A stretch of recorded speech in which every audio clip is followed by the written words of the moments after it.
Hello, my name is Glenda Miles, and I'm with Mindful Healing Space. I'm a clinical counselor and a yoga and meditation teacher and death doula. I have a special interest in grief and trauma in particular, but also learning or understanding our neurobiology or how our brain and our body interact and the impact that this has on how we interact with the world and how we view ourselves. This is a growing area, lots of information and research, and it's changing all the time. And so I wanted to provide you with today the personal profile map, which is Deb Dana's work. That's from Polyvagal Informed Theory, which the Polyvagal Theory is Steve Porges's work, which really fundamentally started to change how we talk about our nervous system and how we manage stress, as well as certainly our nervous systems. So in today's presentation, I want to be able to provide you with a means for which you can start to move through this information. There's a worksheet available, and you can start to create your own awareness of your nervous system and how it interacts with the world around us. So there's three parts to polyvagal theory as it relates to what we're going to talk about today: neuroception, the autonomic nervous system and the states of it, and co-regulation. Let's start with neuroception.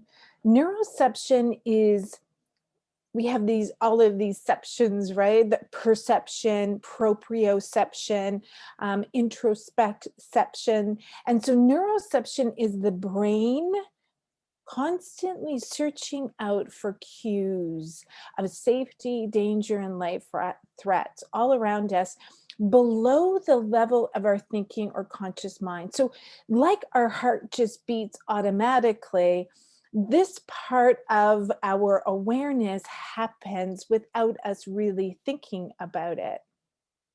And it does so in three places. It's constantly searching for these cues inside of our bodies, outside in the environment around us, and in the relationships between us and others. And so as we're constantly searching for these cues of safety, danger, and life threat, our body reacts to those three things in a positive way and a negative way. And of course, I'm going to use those terms, but please, they really aren't negative. Our body is meant to respond this way in order to protect us. And it's a really important part. So in this one, we're going to go through this diagram. There's a lot of information here. Please don't be overwhelmed by it. We're going to go through it in a different way in the next slide. But I just wanted to quickly go through these three parts of the nervous system, the autonomic nervous system in particular, which has the parasympathetic and the sympathetic. So the autonomic nervous system, meaning that it's automatic, it does this automatically. We don't think about it. It isn't like parts of our peripheral nervous system where we can move our arm as we want to. This is the part that automatically happens. And there's a part of it that's sympathetic, which is that fight or flight response. It gives us activation. It gives us arousal. In this case, in the healthy or in a way that we manage or work through something that gives us that I can do something attitude. It gives us the energy to actually move through an experience. And at some point, it can also become survival. And so as it becomes adaptive survival, it becomes that fight or flight response. And here our body, there's a physiological response in our body where our blood pressure increases, our heart rate increases, our breathing becomes different because we want to get a lot of oxygen to all of those organs that are going to need it if we need to run or we need to fight. Also decreasing is the digestion. Decreasing is our immune response. Decreasing is our relational ability, as well as our sex drive, insulin activity, because we want to actually take out fuel storages from our body and use them, make them active and available to be used for energy. There's a whole bunch of other things that happen as we go through what we would call a stress response in this state, which is the release of adrenaline and cortisol, both as a neurotransmitter and also as a hormone, meaning it lasts longer. So it has a lasting impact. This doesn't just happen for a moment and then go away. There's actually a lasting impact that this can have in our body. As we move up, we can move into dorsal vagal or ventral vagal. Dorsal vagal is where we become immobilized, where it becomes just too much. We're overwhelmed. This is where we could potentially start to see some disassociation, or where we're not really present in our body, but we've kind of left it, if you will, as some people will say, almost having this out of body experience. They're not present to what is happening. This is also where we can start to numb. We can be depressed. Here we are conserving energy. There's a bit of a shutdown. Here, if we stay here too long with shame, hopelessness, helplessness can feel. The other part of the vagal is a more positive, if you will, the ventral vagal, which is very much social engagement. When the ventral vagal can be activated here, our digestion increases, our immune response increases, we're able to rest and recuperate. Here we feel a sense of calmness, often, perhaps even safety. We're grounded, we're in the moment. We find compassion here. We have curiosity here. And most certainly, we're able to engage with others in a really positive way and not be defensive. This is a very important.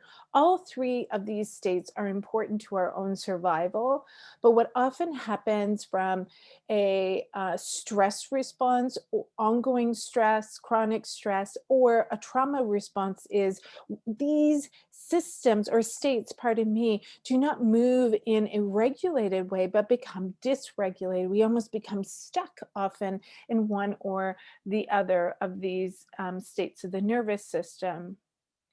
As we think about the nervous system, the autonomic nervous system in particular, it's really helpful to almost think of it like a ladder, where at the bottom is that dorsal vagal, that shutdown, the numb, the collapse, the shutdown. In the middle is that activation where we become mobilized, almost agitated. Here is where addictions, impulsivity, anger lives here. Our response, where it becomes almost uncontrolled. Again, think of it from that flight or fight perspective. And at the top is safety, social, we're engaged, we feel calm. So I want you to take a minute, and we're going to start at the bottom of this ladder.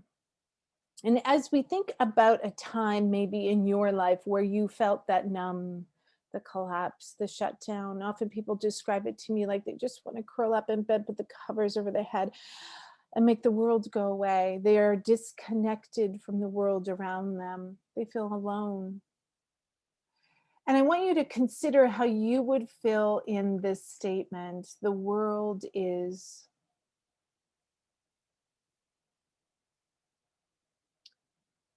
And then again, filling in the blank from when you're feeling this state of the nervous system, I am. And finally, what does it feel like? I feel what here? If there's perhaps an image that comes to mind. As we move up the ladder to the sympathetic activation, this is that fight or flight response. And typically, we tend to have our go-to, we either want to fight first or run first. Both, of course, having the same, which is getting us to safety. Getting us out of the situation which feels dangerous. Whereas the other one feels like our life is threatened. This one feels like there's a danger around us in some way and we need to get out. The heart is racing. This is where anxiety is, overwhelm. The world is.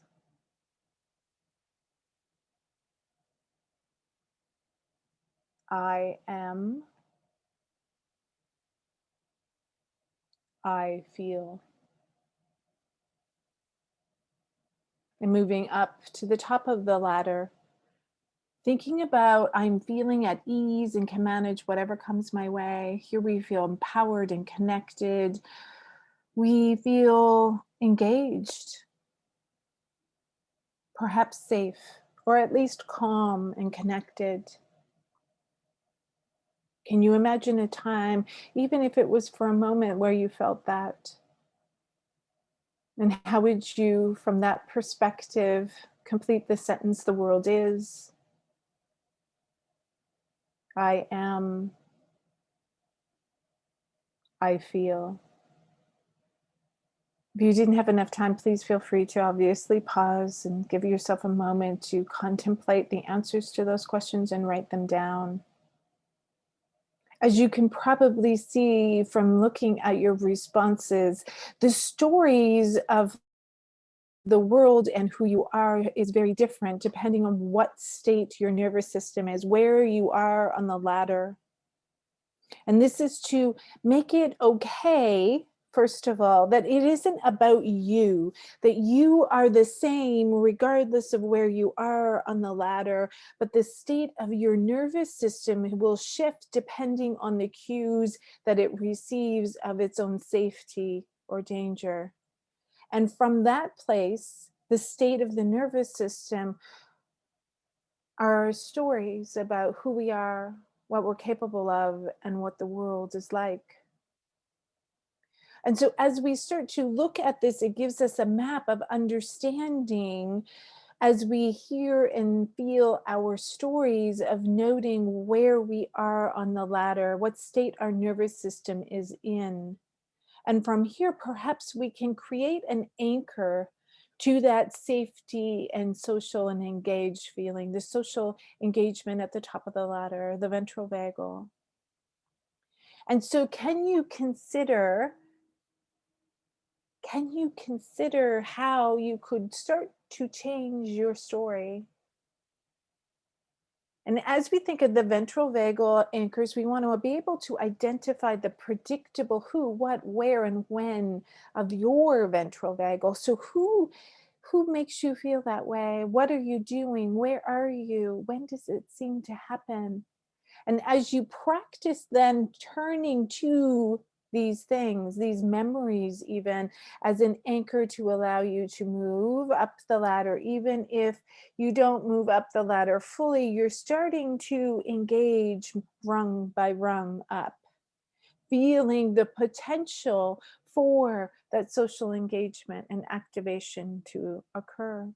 Remembering that a state of protection, survival is our only goal. When we're in that mobilization, that middle to bottom of the ladder, survival is the goal. And it's doing its job by creating the means through which we will survive at any cost.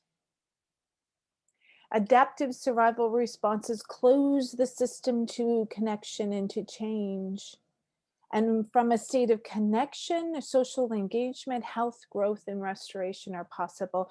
So we need to be able to start to learn to recognize where we are, what state of our nervous system, and create those links back up to social. Because from here, we're smarter and we're stronger and we're able to connect and actually move through higher degrees of stress when we feel that we aren't in it alone. Co-regulation is this really important part of how we adapt and survive in the world. The autonomic nervous system is shaped and regulated through our interactions with others and the world around us. So if we've been through trauma, that of course is how it's going to regulate, is because of those interactions. And so finding other ways of regulating yourself right? So that inside your body, but also then in relationship to other people who are safe, is a really important aspect of healing from trauma in particular. The autonomic nervous system sends and searches for those cues of safety and danger, that neuroception, and those cues that are sent from one system to another either co-regulate or increase our reactivity. And this, as anybody knows who's in a relationship with another, can be helpful. But when we increase reactivity, this can reinforce habitual response patterns, or when we can co-regulate, it can create new possibilities. So when we're in relationship to another, and certainly in couples counseling, we work on recognizing this so that we can co-regulate together. Co-regulation is a necessary prerequisite for self-regulation. So often in childhood, this is what, when we have a parent who has some degree of emotional intelligence and is able to self-regulate, they can co-regulate with the child and teach the child how to self-regulate. And if we were missing that in childhood, we may feel lost in our adult relationships, but also there is the possibility, if you have a partner who is able to self-regulate, to co-regulate with them. This is also what we do in therapy. As the therapist maintains their ability to self-regulate, they can co-regulate with the client and encourage that calmness. Breath is an important portal to shifting our autonomic states. We can breathe shallow and increase our activation, or we can take long, slow, deep breaths, extending our exhale as another means of shifting into that ventral vagus, encouraging the parasympathetic nervous system to activate, and our body can relax. There's a simple practice, in fact, that we can look at, which is, in fact, the idea of the sky and the clouds in the sky. And if you were ever that child that will lie on the grass staring up at the beautiful summer sky, watching the clouds take different shapes, think for a moment about the concept of you, the you inside of you that is watching, that is noting, that is observing. You are the blue sky. And the clouds are those thoughts, those feelings, those sensations that you have. They're signals of the body. The states of the nervous system are like dark and stormy clouds coming in versus the big fluffy white clouds. Those are simply, whether seen as pleasant or unpleasant, they are all the same. They are clouds, they are thoughts, they are feelings, they are sensations, and they will shift and move. And all the while, you, the one observing it, is the blue sky. And so this is the art of mindfulness, the art of being in the present moment, being with what is happening in your own body, of learning to observe what is happening without becoming attached, without looking up at the sky and seeing the gray clouds and thinking that the sky is gray. Because the sky is not gray, the sky is always blue. If you were to get on a plane and go up, up, up, up, up, and hit the cloud cover and then burst out of the cloud cover, you would see that the sky is still blue. It's just been obscured by the gray clouds, and we become very attached to the clouds, thinking that it is us. These negative self-concepts or these stories we tell ourselves, we think they are about us, but they are not. They are simply the stories that come out of the state of the nervous system in a means of protecting us. Reshaping practices remind the nervous system that it has an inherent knowing of how to flexibly navigate the autonomic hierarchy. We are meant to move through these three states relatively with ease. A flexible system is a resilient system, and a resilient system carries stories of possibility. As I mentioned, this work is based on Polyvagal Theory by Stephen Porges and Polyvagal Informed Theory by Deb Dana. I hope you found this useful. And if you have any questions, please feel free to reach out. I'm happy to answer them. And again, there is a worksheet for you to put your information into work through this process. Thank you so much for joining.